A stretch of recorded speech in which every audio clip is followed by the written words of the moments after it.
ভয়ের সাথে আমরা সবাই পরিচিত, কষ্ট আমরা সবাই পেয়েছি। কখনো কখনো আমরা অসুস্থ হয়ে পড়ি, আর এমন সময় হলে মাতার মমতা, কখনো বাবার স্নেহ, কখনো বন্ধুদের পাশে থাকার অনুভূতি আমাদের রোগ নিরাময়ে সাহায্য করে। কখনো যদি আমরা নিরাশ হয়ে পড়ি, তখন যদি আমাদের কোনো আপনজন আমাদের দুটো ভালো কথা বলে, তখন আমাদের মনোবল বেড়ে যায়। ঠিক তেমন সংসারের এই রঙ্গমঞ্চে যদি আপনি পীড়িত অনুভব করেন,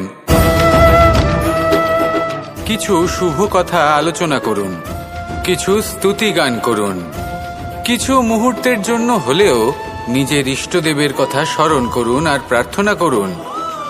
সাহস বাড়বে, শক্তিও বৃদ্ধি পাবে এবং সামনে এগিয়ে চলার পথও দেখতে পাবেন। তখন এই মন প্রসন্ন হয়ে বলবে, রাধা রাধা।